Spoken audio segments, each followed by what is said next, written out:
사도신경으로 신앙 고백하심으로 2022년 1월 19일 새벽 기도회를 시작하도록 하겠습니다. 전능하사 천지를 만드신 하나님 아버지를 내가 믿사오며 그 외아들 우리 주 예수 그리스도를 믿사오니 이는 성령으로 잉태하사 동정녀 마리아에게 나시고 본디오 빌라도에게 고난을 받으사 십자가에 못 박혀 죽으시고 장사한 지 사흘 만에 죽은 자 가운데서 다시 살아나시며 하늘에 오르사 전능하신 하나님 우편에 앉아 계시다가 저리로서 산 자와 죽은 자를 심판하러 오시리라. 성령을 믿사오며 거룩한 공회와 성도가 서로 교통하는 것과 죄를 사하여 주시는 것과 몸이 다시 사는 것과 영원히 사는 것을 믿사옵나이다. 아멘. 찬송가 198장 부르시겠습니다. 찬송가 198장입니다.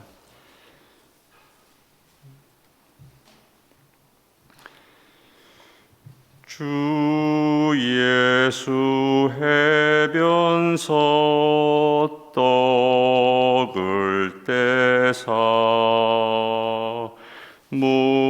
무리를 먹이어 주심같이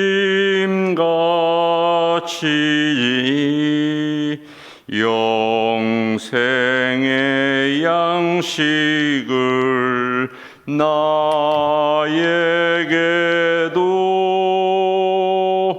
풍족히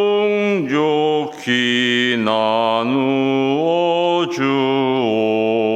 주옵소서. 생명의 말씀인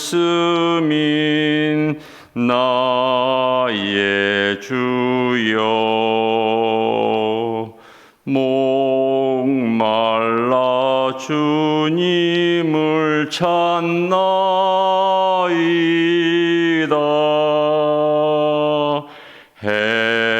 해변서 무리를 먹임같이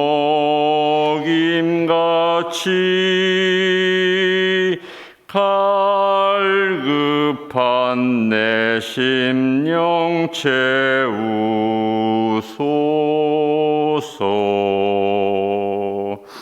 내 주여 진리의 말씀으로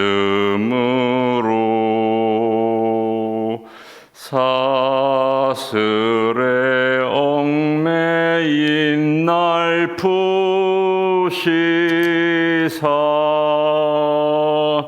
내 맘의 평화를 누리도록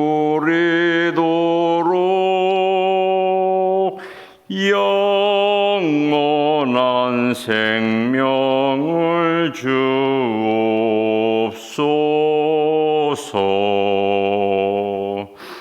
성령을 내 맘에 보내셔서 내 어두운 영의 눈 밝히시사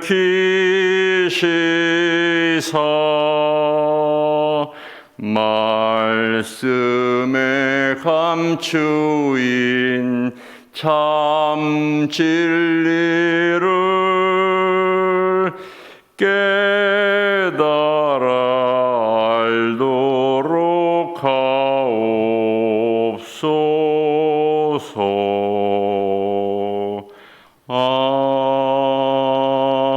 아멘. 오늘 읽으실 본문은 요한복음 6장 16절에서부터 29절까지 번갈아 읽고 마지막 절은 같이 읽도록 하겠습니다. 요한복음 6장 16절에서 29절까지입니다. 제가 먼저 읽도록 하겠습니다.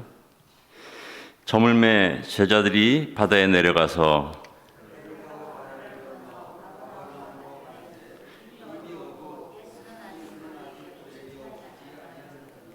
큰 바람이 불어 파도가 일어나더라.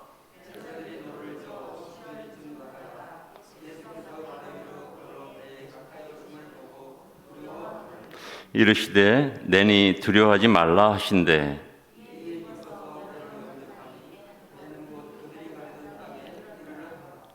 이튿날 바다 건너편에 서 있던 무리가 배 한 척 외에 다른 배가 거기 없는 것과 또 어제 예수께서 제자들과 함께 그 배에 오르지 아니하시고 제자들만 가는 것을 보았더니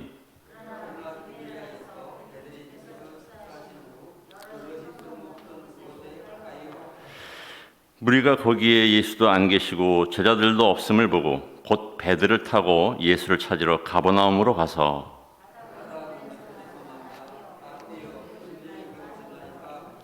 예수께서 대답하여 이르시되 내가 진실로 진실로 너희에게 이르노니 너희가 나를 찾는 것은 표적을 본 까닭이 아니요 떡을 먹고 배부른 까닭이로다.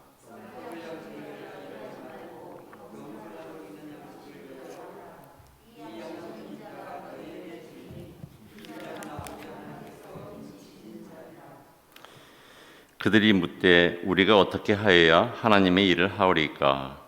예수께서 대답하여 이르시되 하나님께서 보내신 일을 믿는 것이 하나님의 일이니라 하시니라. 아멘. 예. 어제하고 오늘은 이틀에 걸쳐서 담임 목사님하고 두 분 부목사님이 신년도 목양 목회 계획을 이제 뭐 준비도 좀 하고 또 교육자가 또 한 분이 새로 오시고 해서 여러 가지 준비할 일이 있어서 지금 외부에 나가 계십니다.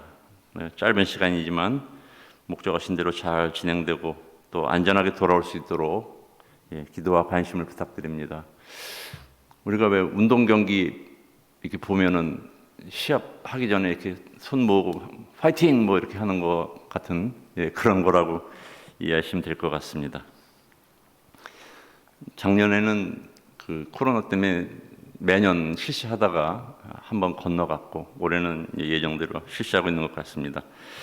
오늘 요한복음 6장 16절에서 29절까지 저희가 같이 읽었습니다. 두 개로 나눠져 있죠. 첫 번째는 16절부터 21절까지의 한 장면과 또 22절부터 29절까지의 한 장면으로 그렇게 나눠져 있는 것을 볼 수가 있습니다. 지금 요한복음의 대부분의 배경은 갈릴리 호수를 중심으로 해서 일어나고 있습니다.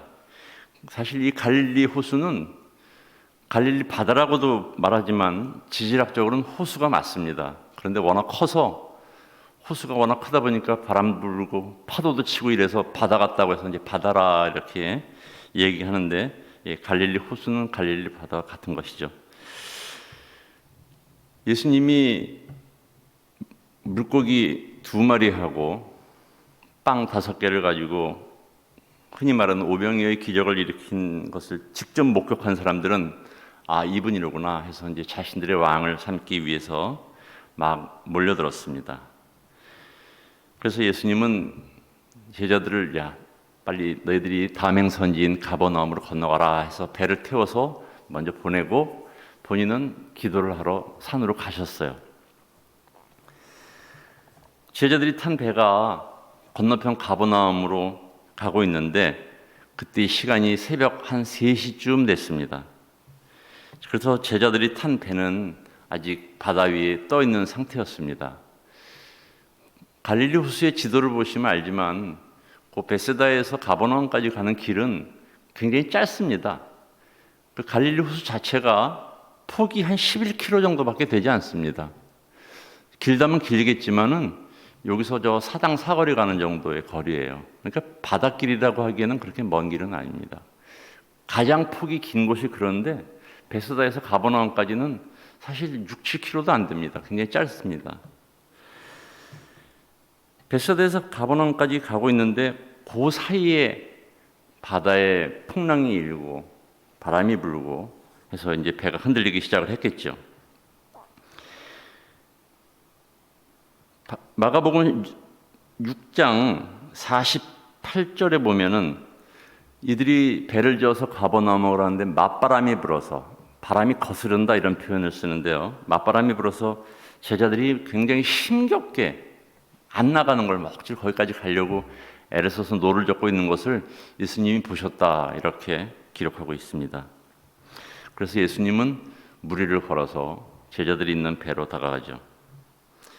그런데 이 제자들은 막 바람도 불고 껌껌하고 파도는 치는데 뭐 시커먼 게 다가오니까 두려워했다고 성경은 기록하고 있습니다. 다른 복음서에는 제자들이 예수님을 유령으로 알고 소리를 질렀다 이렇게도 기록을 하고 있습니다. 그러나 예수님임을 알고 제자들이 영접하자 곧 바람이 그치고 그들이 가려고 했던 목적지에 이르렀다라고 21절까지 기록되어 있습니다. 이 갈릴리 바닷가 베세다라고 하는 곳은 예수님의 제자인 베드로, 안드레, 빌립 같은 사람들의 고향입니다. 그러니까 자기 고향에서 일어난 일이에요. 이 사람들은 여기서 태어났고 그 당시에는 뭐 다 자기가 태어난 데서 자랐죠. 요즘같이 교통이 좋고 이런 시대가 아니었으니까 거기서 물고기도 잡고 친구들이랑 놀러 다니고 아마 수영도 하고 그랬을 겁니다. 그럼에도 불구하고 어둡고 바람이 불고 파도가 높이 일고 하니까 이 사람들도 뭐 어떻게 할 도리가 없는 그렇게 연약한 존재였던 것입니다. 그러나 이러한 그들에게도 예수님이 함께 할 때 바람과 파도는 멈추고 원했던 목적지에 안전하게 도착할 수 있었습니다. 주님은 우리의 형편과 상황을 배에 있는 제자들을 보듯이 항상 보고 계십니다. 우리의 삶의 때때로 바람이 불고 파도가 치더라도 우리가 주님께 동행해 주실 것을 요청할 때 예수님은 언제나 기쁘게 저희와 동행해 주실 것이며 그럴 때 바람도 멈추고 또 파도도 잔잔해질 것이라고 믿습니다. 22절부터 보시면 이제 날이 바뀌어서 그 다음 날이 됐습니다. 이 예수님을 찾아서 어떻게 해서든지 자신들의 왕으로 삼고자 했던 사람들은 쉽게 포기하지 않았어요. 그래서 이 사람들이 아침에 가만히 보니까 이 성경 보시면은 처음 보는 분들은 약간 좀 이해하기가 좀 어렵게 지금 번역이 되어 있는데 간단합니다. 배가 한 척이 있는데 제자들이 타고 온 건 알겠어요. 근데 예수님이 같이 안 간 건 분명해. 근데 배가 한 척밖에 없으니까 예수님은 아직 안 오셨겠네. 물론 이제 바다 위를 걸었다는 건 상상할 수가 없는 일이니까요. 그래서 아하, 여기 배가 한 척밖에 없으니까 예수님은 아직 베스다에 계시는구나. 이래가지고 이 사람들은 굉장히 합리적인 추측을 합니다. 그래서 그러면 예수님을 여기서 찾으면 안 되겠구나. 그런데 그 갈릴리 바다 그 남서쪽에 있는 디베레아라고 하는 지방에서 배를 타고 몇 명이 와서 사람들이 예수님이 그 오병이어의 기적을 행했던 그곳으로 막 가서 예수님을 찾기 시작합니다. 그런데 예수님은 당연히 안 계시고 제자들도 당연히 없고 그래서 이 사람들이 또 자기들이 타고 온 배 나눠 타고서 이번에는 제자들이 갔던 가버나움으로 또 가죠. 그러니까 아주 그 바다 위에서 이게 막 난리가 난 겁니다. 왔다 갔다 하면서 예수님 어디 있나 찾으려고. 그래서 이 사람들이 배를 나눠 타고 건너편 가버나움에 가니까 거기 예수님이 계셨어요.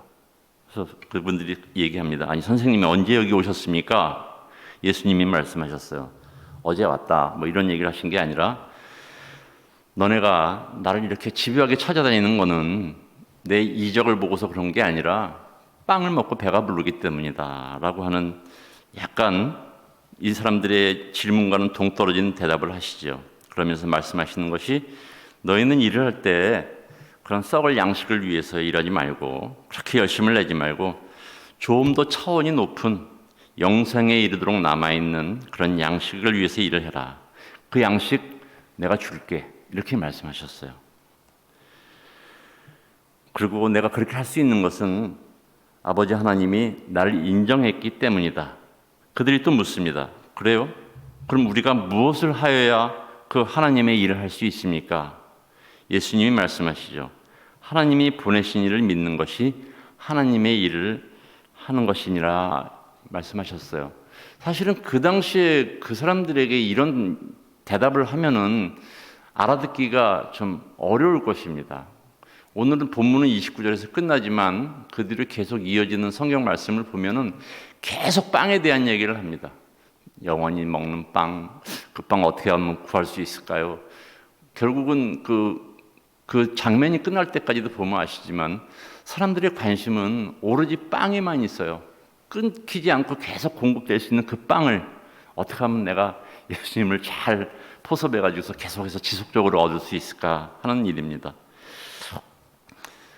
우리가 성경을 이렇게 보면은 좀 답답한 문제지만 사실은 우리의 삶도 뭐 그렇게 크게 다르지는 않습니다. 예수님을 쫓아다녔던 사람들의 열심은 지금 우리보다도 훨씬 더 열심이었어요. 그러나 그 열심은 정답이 아닌 열심이었습니다. 배부름만을 원해서 예수님을 우리가 계속 쫓아다닌다면은 우리는 끊임없이 양식을 쫓아다니는 그런 인생을 살 수밖에 없습니다. 우리가 이 세상 사는 마지막 날까지 먹고 살아가야 할 육체의 양식은 정말로 꼭 필요한 것이죠. 그러나 하나님은 우리가 그런 것만을 쫓아다니지 않도록 우리를 굶기는 그런 분은 아닙니다. 그 양식을 끊임없이 공급하실 것을 믿고 우리는 영생하도록 썩지 않는 그 생명의 빵을 얻기 위해서 노력하는 삶을 살기 위해서 어떻게 해야 하나 하는 것을 고민하는 오늘 하루가 되시기를 바랍니다. 몇 가지 기도 제목을 놓고 기도하도록 하겠습니다. 아까 말씀드린 대로 교육자 세 분이 지금 신년 계획을 위해서 출타 중에 있습니다. 무사히 잘 돌아올 수 있도록 위해서 기도해 주시고 2022년 우리 변함없는 교회의 비전인 가르치고 전파하고 치유하는 교회, 그리고 이 수년 내에 부흥하게 하소서라고 하는 표어를 위해서 표어로 끝나지 않고 이것이 잘 이루어질 수 있도록 기도해 주시기 바랍니다. 그다음에 교회가 조직을 약간 바꿨습니다. 사람이 바뀐 건 아니지만 좀 더 효율적인 방향으로 가고자 조직 새로 하고 부서 책임자들도 많이 바꾸고 했습니다.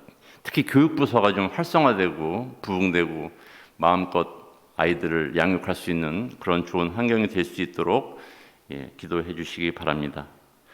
한 가지 특별히 부탁드릴 것은 이제 얼마 있지 않으면 이제 우리나라의 대통령 선거가 다가오는데 대통령 선거 같지 않은 이상한 소문들도 많고 이런 일은 처음이다라고 여기저기서 얘기할 정도로 굉장히 좀 기괴한 소문들도 많고 서로 이렇게 상대방을 헐뜯는 그런 선거를 계속하지 않고 정말로 나라를 잘 이끌고 나갈 수 있는 대통령을 선출할 수 있도록 우리가 위정자들을 위해서 기도하는 그런 시간 되기를 바랍니다. 마지막으로 개인들의 기도 제목을 가지고 기도하시면서 자유롭게 돌아가시는 시간 되시길 바랍니다. 다 같이 기도하시겠습니다.